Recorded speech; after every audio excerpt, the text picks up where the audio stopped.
লেখা সার্থক জনম। যে ছেলেটা চায়ের দোকানের এঁটো কাপ ধুচ্ছে রাস্তার ধারে, তাকে ডাকুন, তার কানে কানে বলুন, সুজলাং সুফলাং মালায়াজা শীতলাং। হ্যাঁ, বেশ সুন্দর করে বলুন। যে মেয়েটা চাকরির নাম করে বনগা কিংবা চাকদা থেকে রোজ সকালের ট্রেনে সেজেগুজে শহরে আসছে শরীর বেঁচে চাল ডাল নুন কিনতে, তাকে ডাকুন, তার কানে কানে সুরেলা কণ্ঠে বলুন, সার্থক জনম আমার, জন্মেছি এই দেশে। যে ছেলেটা লটারির টিকিট নিয়ে দরজায় দরজায় ঘুরছে আর বলছে, বিশ্বাস করুন বিশ্বাস করুন আমি ভদ্রলোক, আজ 10 বছর হলো আমার কারখানা বন্ধ, লক আউট, তাকে ডাকুন, তার কানে কানে বলুন, বলো বলো বলো সবে, শতবীণা বেণু রবে, ভারত আবার জগৎ সভায় শ্রেষ্ঠ আসন লবে। রাতের আকাশ ছাপিয়ে অযোধ্যায় বৃষ্টি নামলে যে মা আজও লণ্ঠন হাতে টালির ঘরের দরজায় ঠায় দাঁড়িয়ে থাকেন তার খোকন ফিরে আসবে বলে, যে খোকনকে এমনই এক বর্ষার উন্মত্ত রাতে কালো গাড়ির পুলিশ ডেকে নিয়ে গিয়েছিল আর বরানগরের রাস্তায় ভোরের ঘুম ভাঙা কুকুর প্রথম দেখেছিল যার গুলিবিদ্ধ রক্তাক্ত লাশ, সেই মাকে ডাকুন, তার কানে কানে বলুন, हम बुलबुले हैं इसी की ये गुलसिता हमारा, सारे जहां से अच्छा हिंदुस्तान हमारा। সবাইকে সবকিছু বলা শেষ হলে শুনশান শীতের রাতে পাঁচমাথার মোড়ে ঘোড়ায় চড়ে বসা সেই মহাবিপ্লবীর পায়ের সামনে ধীরে ধীরে এগিয়ে যান।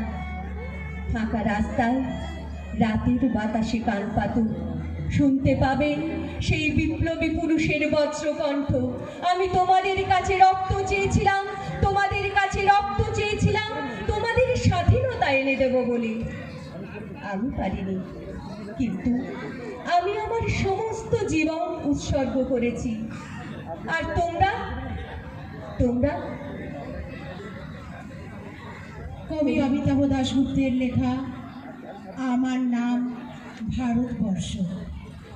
স্টেন গানের বুলেটে বুলেটে আমার ঝাঁঝরা বুকের ওপর ফুটে উঠেছে যে মানচিত্র, তার নাম ভারতবর্ষ। আমার প্রতিটি রক্তের ফোঁটা দিয়ে চা বাগিচায়, কফি খেতে, পাহাড়ে, অরণ্যে লেখা হয়েছে যে ভালোবাসা, তার নাম ভারতবর্ষ। আমার অশ্রুর জল সেচে আর হাড়ের ফসফেটে খুনির চেয়েও রুক্ষ কঠোর মাটিতে বোনা হয়েছে যে অন্তহীন ধান ও গানের স্বপ্ন, তার নাম ভারতবর্ষ। আমার ঠান্ডা মুখের ওপর এখনো গাঢ় হয়ে জমে আছে ভাগরা নাঙালের পাথুরে বাঁধের গম্ভীর ছায়া, বিগ বয়ের বুক থেকে মায়ের দুধের মতো উঠে আসা তেলে ভেসে যাচ্ছে আমার সারা শরীর। কপাল থেকে দাঙ্গার রক্ত মুছে ফেলে আমাকে বুকে করে তুলে নিতে এসেছে আহমেদাবাদের সুতোকলের জঙ্গি মজুর। আমার মৃতদেহের পাহারাদার আজ প্রতিটি হাল বহনকারী বলরাম, প্রতিটি ধর্ষিতা আদিবাসী যুবতীর শোক নয় ক্রোধের আগুনে দাও দাও চলে যাচ্ছে আমার শেষ শয্যা। ভরাট গর্ভের মতো আকাশে আকাশে কেঁপে উঠছে মেঘ, বৃষ্টি আসবে, ঘাতকের স্টেন গান আর আমার মাঝ বরাবর গলে যাবে বরফ গলা গঙ্গোত্রী।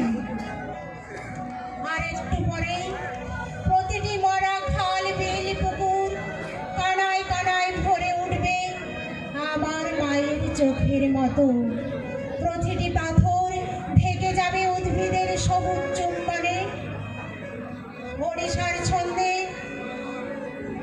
ভারতনাট্যমের মুদ্রায় সাঁওতালি বাদলে আর ভাংড়ার আলোড়নে জেগে উঠবে তুমুল উৎসবের রাত। সেই রাতে, সেই তারায় তারায় ফেটে পড়া মেহফিলের রাতে তোমরা ভুলে যেও না আমাকে, যার ছেঁড়া হাত, ফাঁসা জটর,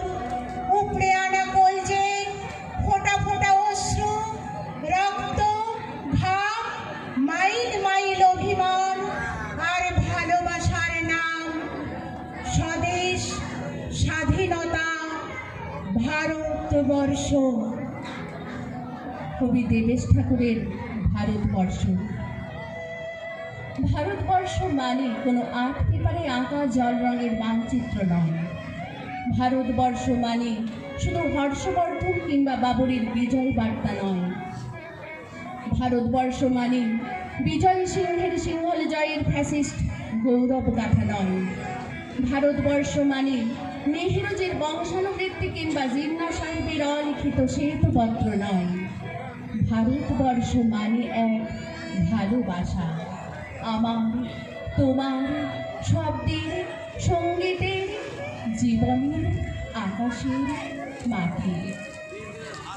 আমাদের প্রাইমারি স্কুলে কলম খাঁ সাহেব সাদা দাড়ি, মাথায় ফেস, ড্রিল করাতেন আমাদের। ডান বাম, ডান বাম, সস্নেহে সতর্ক করতেন। বাবা সকল পা আর হাত মিলিয়ে মিলিয়ে ফেলো। কলম খাঁ সাহেবের গোড়ের মাটিতে আজ ফেরেস্তার হাসি ভারতবর্ষের চেরাগ হয়ে জ্বলছে। বদ্রমেয়ার হাতের কর্ণিকে শিব মন্দিরের গায়ে কত ফুল কাটা। একটা জোগাড়ে হয়ে মশলা মারছে ঈশান বাউরি। গোকুল মাহাতো আর নিয়ামত শেখ এক পাটাতলি ধান ঝাড়ে। সোনালি গোবিন্দভোগে খামারে ঠিকরে পড়ে সোনালি আলো। পদর মাঝে দাঁড় টানত যুবতী গঙ্গায়, বৈঠা ধরত হোসেনোর মাঝি। সামনে সালো মাঝি, সামুতে কাঁসা কাকের গাম, চোরাবালির চর, ঘূর্ণিঝড়ার ঘাট। আমার ভারতবর্ষে কোনো গেরুয়া রাজনীতিবিদ কিংবা ইমামের নির্দেশিকা নেই। এখানে কোনো সংহিতা হাদিস ছাড়াই কোজাগরে চাঁদের অকৃপণ আলো পড়ে ইটকার উপর। রমচালি চাঁদ তুলসী মঞ্চের গায়ে পূর্ণ আলো দেয়। আমার ভারতবর্ষ মানে রবি ঠাকুরের মধ্যে নজরুল, রবিশঙ্কর আর আলী আকবরের যুগল বদ্যি, গণেশ পাইন আর মকবুল ফিদার রঙিন ছবি। আমার ভারতবর্ষ মানে লালন ফকিরের গান। আমার ভারতবর্ষে আমি শুনেছি মোহাম্মদ রফির সঙ্গে লতারে ডুয়েট, দেখেছি পাল্লা দিয়ে আছাড়ের সঙ্গে সচিনের দৌড়ে, খেলার মাঠের প্রান্তে দাঁড়িয়ে শুনেছি নঈমুদ্দিনের তদারকি চিৎকার, বিজয়ন, আকিল, কুলজিৎ, বাইচুং, মাঠটাকে আরো বড় করো। মাঠ দিন দিন ছোট হয়ে যাচ্ছে, মাঠটাকে আরো বড় করা দরকার, অনেক অনেক বড়। কবি সুকান্ত ভট্টাচার্যের কবিতা প্রিয়তমাসী। সীমান্তে আজ আমি প্রহরী, অনেক রক্তাক্ত পথ অতিক্রম করে আজ এখানে এসে থমকে দাঁড়িয়েছি স্বদেশের সীমানায়। ধূসর তিউনিসিয়া থেকে স্নিগ্ধ ইতালি থেকে ছুটে গেছে বিপ্লবী ফ্রান্সে। নক্ষত্র নিয়ন্ত্রিত নিয়তির মতো দুর্নিবার অপরাহত রাইফেল হাতে ফ্রান্স থেকে প্রতিবেশী বাংলাদেশ। আজ দেখে আমার সৈনিকের কড়া পোশাক, হাতে এখনো দুর্জয় রাইফেল, রক্তে রক্তে তরঙ্গিত জয়ের আর শক্তির দুর্বহ দম্ভ। আজ এখন সীমান্তের প্রহরী আমি। আজ কিন্তু নীল আকাশ আমাকে পাঠিয়েছে নিমন্ত্রণ, স্বদেশের হাওয়া বয়ে এনেছে অনুরোধ, চোখের সামনে খুলে ধরেছে সবুজ চিঠি। কিছুতেই বুঝি না কি করে এড়াবো তাকে, কি করে এড়াবো এই সৈনিকের কড়া পোশাক। যুদ্ধ শেষ, মাঠে মাঠে প্রসারিত শান্তি, চোখে এসে লাগছে তারই শীতল হাওয়া। প্রতি মুহূর্তে শ্রত হয়ে আসছে হাতের রাইফেল, গা থেকে খসে পড়তে চাই এই কড়া পোশাক। রাত্রে চাঁদ উঠে আমার চোখে ঘুম নেই। তোমাকে ভেবেছি কতদিন, কত শত্রুর পদক্ষেপ শোনার প্রতীক্ষার অবসরে, কত গোলা ফাটার মুহূর্তে, কতবার অবাধ্য হয়েছে মন যুদ্ধ জয়ের ফাঁকে ফাঁকে, কতবার হৃদয়ে চলেছে অনুশোচনার অঙ্গারে। তোমার আর তোমাদের ভাবনায় তোমাকে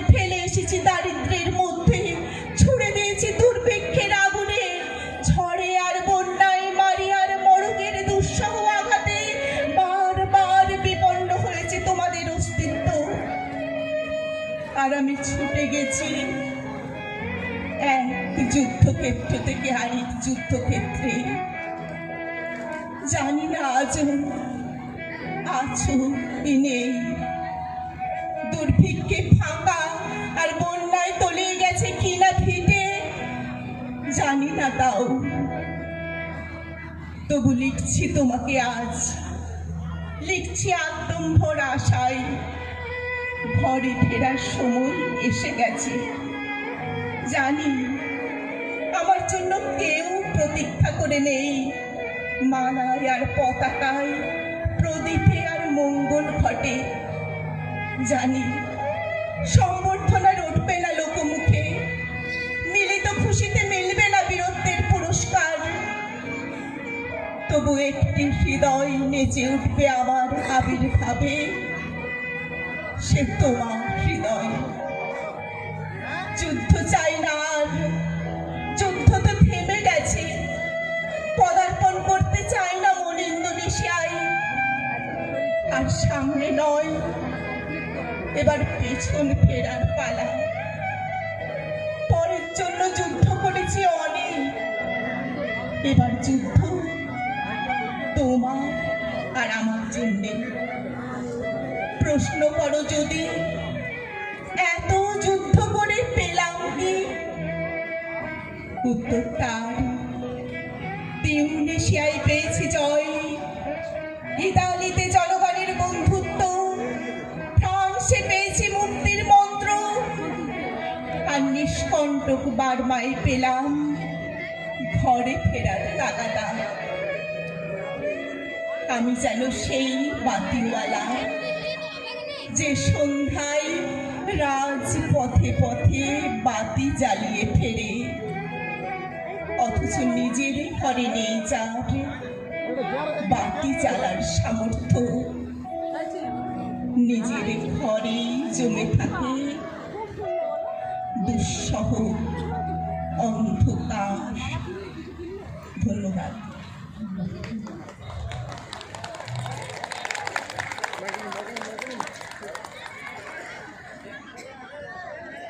পঞ্চকন্যার কবিতা পাঠ এই মুহূর্তে শেষ হলো। অসাধারণ পরিবেশনা। একটু